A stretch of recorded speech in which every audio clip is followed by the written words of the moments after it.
Hello friends, I am Vandana Khatri. Welcome to my channel. आज हम start करेंगे चैप्टर 4 जो है that is change in profit sharing ratio among the existing partners. यानी कि जब प्रॉफिट शेयरिंग रेशियो चेंज हो जाती है जो ऑलरेडी पार्टनर्स एग्जिस्ट कर रहे हैं पार्टनरशिप फर्म में उनके बीच में, तो what all adjustments we have to do, क्या चेंजेस आते हैं at that time, we will be learning about all that in this chapter. Before starting with this concept, I just want to recapitulate certain things. In our previous classes, we learned about partnership. We learned the definition of partnership according to Section 4, Indian Partnership Act 1932. Partnership can be defined as a relation between persons who have agreed to share the profits of business carried on by all और any one of them acting for all. यानी कि partnership क्या है? एक relationship है partners के बीच का जिसमें पार्टनर्स जो है वो एग्री करते हैं आपस में कि वो प्रॉफिट शेयर करेंगे बिजनेस के, और वो बिजनेस जो है दे आर कैरिंग ऑल, यानी कि सारे के सारे मिलके वो बिज़नेस को कैरी कर रहे हैं या कोई भी एक उनके बिहाफ पे बिज़नेस को कैरी करेगा. तो दिस इज़ कॉल्ड पार्टनरशिप. तो जब हम पार्टनरशिप की बात करते हैं तो हमें एक पार्टनरशिप एग्रीमेंट एंटर करना पड़ता है. When partners decide to form a partnership form तो एक एग्रीमेंट फॉर्म करते हैं. तो जो ये पार्टनरशिप एग्रीमेंट है ये डिफाइन करता है the terms of relationship among the partners, and whenever there is change in terms of agreement it results in reconstitution of firm. तो जब भी कोई चेंज होता है इस एग्रीमेंट में, पार्टनरशिप के एग्रीमेंट में जब भी कोई चेंजेस होते हैं तो तब हम कहते हैं कि पार्टनरशिप फर्म क्या हुई है? रिकॉन्स्टिट्यूट, यानी कि दोबारा से बनी है. It means that the existing agreement comes to an end and a new agreement enters. तो पार्टनरशिप क्या करते हैं? जब कोई भी रिलेशनशिप आपस में चेंज करते हैं पार्टनर्स, तो एट दैट टाइम जो भी उनका एग्जिस्टिंग एग्रीमेंट है that comes to an end और नया एग्रीमेंट उनका फॉर्म होता है. तो जो एट दैट टाइम हम कहते हैं कि फर्म क्या हुई है? Reconstitute. But at that situation firm जो है वो कंटिन्यूड होती है. It always continues, only the agreement ends and a new agreement comes in to existing. तो अब हम देखते हैं क्या सिचुएशंस है जब हम रिकॉन्स्टिट्यूट करते हैं. तो रिकॉन्स्टिट्यूट का मतलब है हमारी जो पार्टनरशिप फर्म है हम कहते हैं कि दोबारा से वो बनाई गई है, यानी कि पुराना एग्रीमेंट एंड हो गया है और नया एग्रीमेंट एग्जिस्टेंस में आया है. What all situations are there? तो the topic is now reconstitution of a firm takes place in the event of, यानी कि इन सर्कमस्टांसिस में हम कहते हैं कि फर्म रिकॉन्स्टिट्यूट हुई है. तो फर्स्ट पॉइंट है हमारा change in the profit sharing ratio among the existing partners. यानी कि जो पार्टनर्स ऑलरेडी बिजनेस कैरी कर रहे हैं उनका आपस में जो भी रेशियो था प्रॉफिट शेयरिंग उन्होंने वो चेंज कर दिया. तो यहाँ पे मैंने एक सिंपल से एग्जांपल लिया है, जैसे कि एक पार्टनरशिप फर्म है जिसमें दो पार्टनर्स हैं, partner A and partner B. तो पार्टनर ए जो है वो लेता है 3/5 प्रॉफिट शेयर, बी लेता है 2/5 प्रॉफिट शेयर. और कुछ टाइम के बाद दे डिसाइड कि भी अब जो हमारी प्रॉफिट शेयरिंग रेशियो है लेट्स मेक इट इक्वल.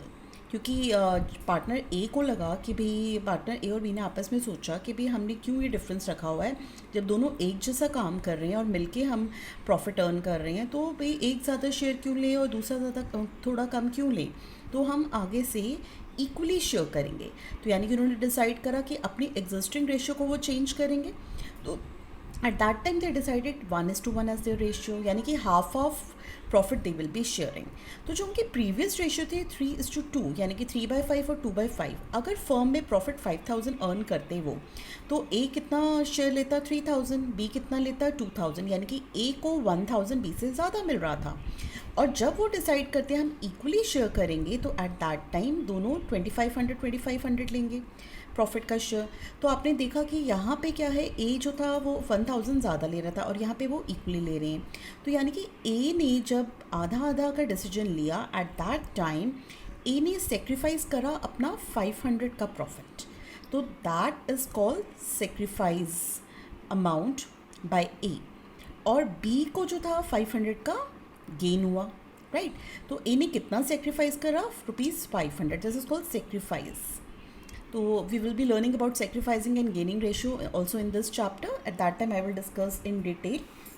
तो बेसिकली पार्टनर्स ने क्या डिसाइड करा कि वो प्रॉफिट शेयरिंग रेशियो चेंज कर रहे हैं, और रीज़न उनका कुछ भी हो सकता था, या तो चेंज हो गया उनका रोल इन द फर्म, जो भी वो बिजनेस फर्म में काम करते थे उसमें कोई चेंजेस आए हैं, या उनकी जो कैपिटल कंट्रीब्यूशन है वो एक पार्टनर ज़्यादा दे रहा है, एक पार्टनर कम दे रहा है, तो उसके बेसिस में भी वो शेयर प्रॉफिट शेयरिंग रेशियो को चेंज कर सकते हैं।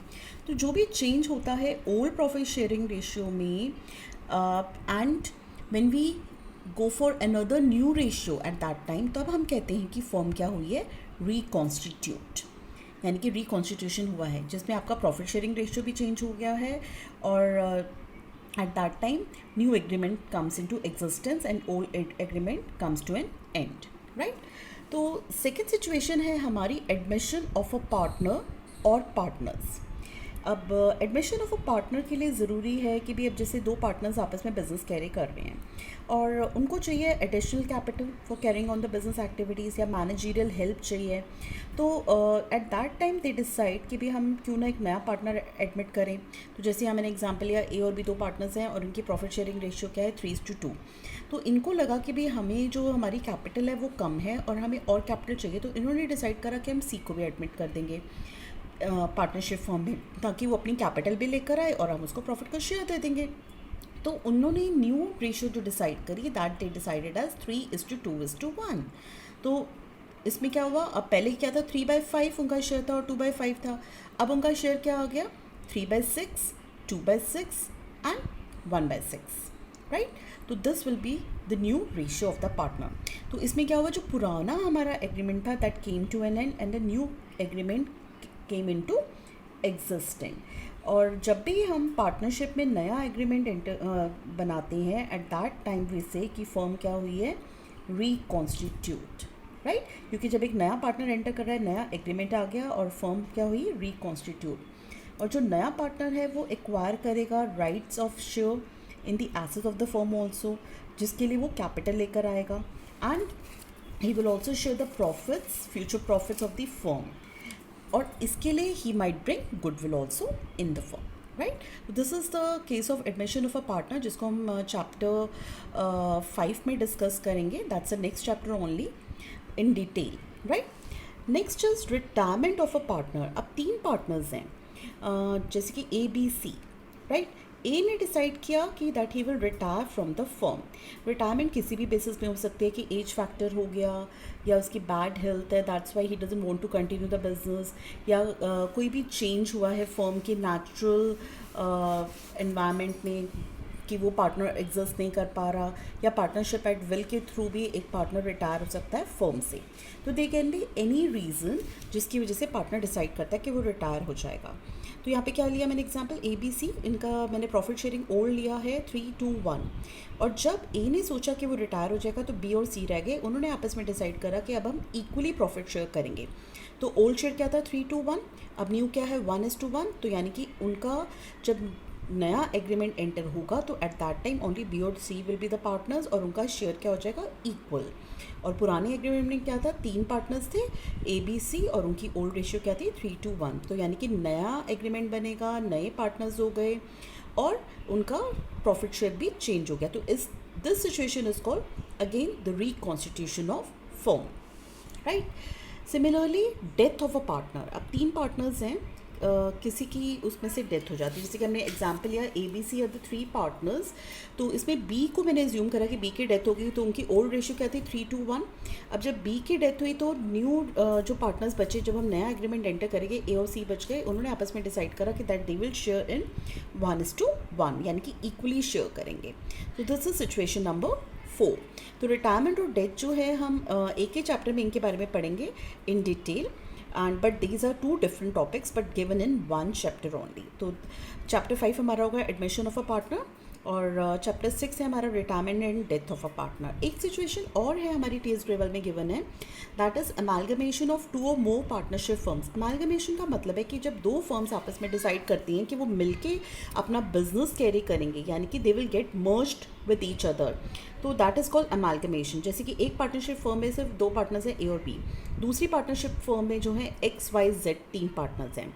तो ए बी वाली फर्म जो है उसने डिसाइड करा कि हम एक्स वाई जेड फर्म के साथ मर्ज हो जाएंगे। तो जब ये दोनों फर्म्स आपस में मिलती हैं तो एट दैट टाइम हमारे पार्टनर्स कितने हो जाएंगे, 5, A B X Y Z. तो यानी कि 5 पार्टनर्स हो गए, तो उनकी प्रॉफिट शेयरिंग रेशियो भी डिफर करेगी, and this is also called reconstitution of firm. So these are the 5 situations we will be learning in detail. इसमें सिर्फ जो पॉइंट 5 है that you will be learning in higher standards. अभी हमारे जो T S Grewal में जो टॉपिक्स हैं वो हमें 4th पॉइंट तक कवर करने हैं।